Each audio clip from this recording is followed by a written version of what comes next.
Proverbe de Salomon. Chapitre 3. Mon enfant, n'oublie pas mon enseignement, garde mes commandements dans ton cœur. Si tu les gardes, tu vivras plus longtemps et tu seras heureux. Sois toujours bon et fidèle. Attache ces qualités à ton cou, écris-les sur ton cœur. Alors Dieu et les hommes t'aimeront, et tu réussiras. Ne t'appuie pas sur ton intelligence, mais de tout ton cœur, mets ta confiance dans le Seigneur. Reconnais-le dans tout ce que tu fais, et lui, il guidera tes pas. Ne pense pas que tu es un sage, mais respecte le Seigneur et éloigne-toi du mal. Cela guérira ton corps et te donnera des forces. Honore le Seigneur en lui offrant ce que tu as, donne-lui la première part de tes récoltes. Alors tes greniers seront pleins de grains, et tu manqueras de place pour garder ton rein. Mon enfant, ne repousse pas les avertissements du Seigneur, ne te moque pas de ses reproches. Oui, le Seigneur fait des reproches à la personne qu'il aime, comme un père à son enfant préféré. Ils sont heureux, tous ceux qui ont trouvé la sagesse et des liens intelligents. Il vaut mieux la posséder que posséder de l'argent. Ses avantages sont plus importants que l'or. La sagesse est plus précieuse que les bijoux.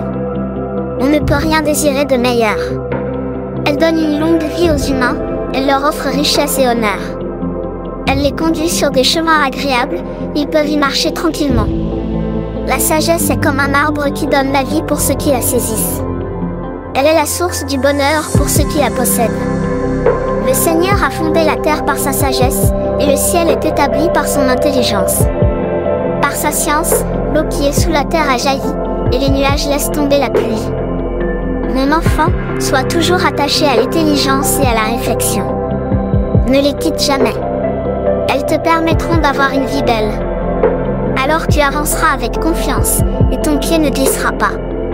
Si tu te couches, tu ne trembleras pas de peur, et sur ton lit, tu dormiras en paix. La peur ne tombera pas sur toi tout à coup, et des gens mauvais ne t'attaqueront pas. Oui, le Seigneur te protégera et il t'empêchera de tomber dans un piège. Quand tu le peux, ne refuse pas de faire du bien à une personne qui en a besoin. Si tu as ce qu'il faut aujourd'hui, ne dis pas à ton prochain, va-t'en. Je te donnerai quelque chose demain. Ne projette rien de mal contre ton ami qui vit près de toi avec confiance. Ne te dispute pas avec quelqu'un pour rien, si on ne t'a pas fait de mal. Ne sois pas jaloux d'une personne violente et n'imite pas sa conduite. En effet, le Seigneur déteste une personne fausse, mais il est l'ami des gens droits. Le Seigneur maudit la famille de celui qui agit mal, mais il bénit la famille de ceux qui agissent bien.